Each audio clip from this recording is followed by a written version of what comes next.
Hello there. It is Sunday. It's bank holiday weekend in the UK. I had a very good training session this morning, and I wanted to talk to you about picking your battles as an advanced lifter. So, first of all, an advanced lifter, in the case of hypertrophy training, is someone who has been training for anywhere from 3 to 5 years and up, specifically for hypertrophy, and doing so, quote unquote, correctly. So if you've been training specifically for hypertrophy for 3 to 5 years and upwards, then you are an advanced lifter. Like, that is pretty much inescapable within those parameters. The amount of muscle you have left to put on is small. Now, don't let that be discouraging, because these small increases over time at the advanced stage is what's going to set you apart, and they make arguably the biggest visual difference over time. So you take someone who's been training for 5 years versus someone who's been training for 10. Even though the person who's been training for 10 might only have a few extra pounds of muscle on the person who's been training for 5, the visual difference in most cases is pretty astounding. So those smaller gains beyond like that 3 to 5 year phase really do add up over time. So yeah, don't let that discourage you. So yeah, picking your battles, what do I mean by that? Basically, once you're advanced, you can no longer just train every muscle group the same and get everything bigger all at once, right? Like, at this point, for a myriad of reasons, you don't have the recovery capacity to be able to do that. Like, your system will just be overloaded, and yeah, you just don't have the resources. Plus, it would be a much bigger time investment, because as I'm about to explain, once you're advanced, if you want to prioritize a muscle group and really grow it to its fullest capacity, I generally think you should be training it in a slightly more maximalist fashion. So let's go into what I mean by that. I'm going to use full body every other day as my example, just because it's the way I train, and yeah, it just makes the example easy. But you can extrapolate this out and, use it in whatever training split that you prefer. So, if you wanted to prioritize chest, I do generally think you'd want to increase your exercise variety.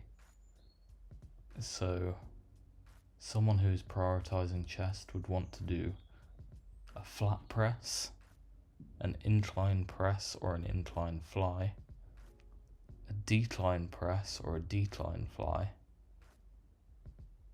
or a pullover. So what that's doing is the flat press is going to hit your entire chest, and that's going to be, your heavy hitter, so to say. And then the incline and decline variations will target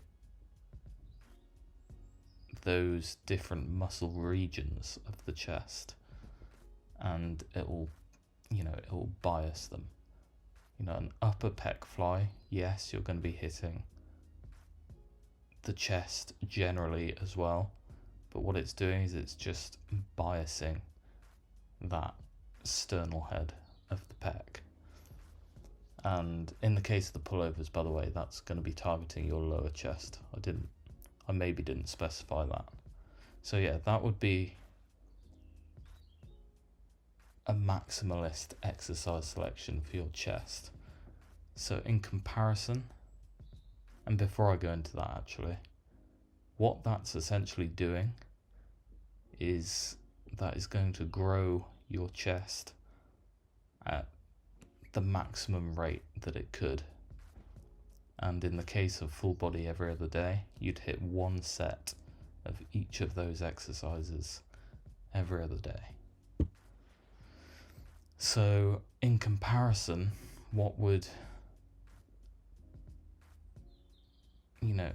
a maintenance level of chest training look like? And again, when I say maintenance here, you're still going to be growing from this.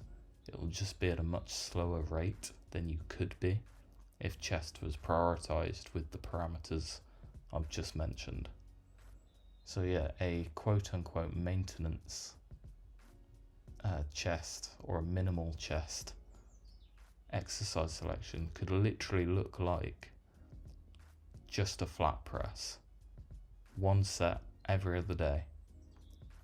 And of course you're still looking to progress that flat press, and as you do progress it, your chest will also obviously increase in size over time. But do you see how this is starting to work, where if you're prioritizing legs and chest was at that like maintenance level of work, yes, it's still progressing over time much more slowly, but it is progressing. But it also leaves recovery resources and also just time in your training day to prioritize legs, if that was what you're wanting to do. So you've got that minimal chest exercise selection and very minimal volume, so you can shuttle all of that training time and all of the recovery resources into training your legs with, a more maximalist approach, let's say. And this is kind of the game when you get to the advanced stage, is you've got to pick and choose what you really want to focus on at a given time.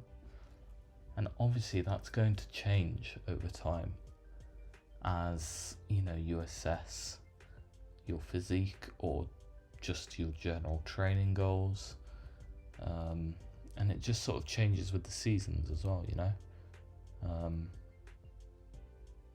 For a few months you might just really enjoy back training and you want to go like really heavily into back training, so you shuttle all of those recovery resources and more of your training time per session into training back.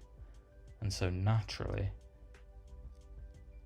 other muscle groups need to be deprioritized, and it's very simple to do. Like I say, in the case of full body, if you're prioritizing a muscle, generally you want to be using a higher exercise selection that covers like more muscle regions, and then muscles that are not as big of a priority, you're going to be using less exercise selection or less exercise variation and selection and lower levels of volume. It just makes sense. Yeah, that's kind of it, to be honest. So I guess for the rest of this video I can just talk through the clips a little bit. This is my go-to lateral raise variation at the moment. I am doing Lou raises as well every now and then, basically just when I feel like it, because shoulders aren't a massive priority for me at the moment, like they're overdeveloped as it is. So I'm just sort of going with whatever I fancy doing on the day, lateral raise wise. These JMs are progressing nicely. I've matched reps on the last couple of sessions, but they are towards the end of my session as well, so that will make a difference. If I were to put these first in my session, I'd probably see faster progression, but that's all good. Yeah, I think these are like the second to last exercise I hit today. Oh yeah, because the clips are in order, so yes, it was. And then yeah, these Preacher hammer curls with fat grips, of course.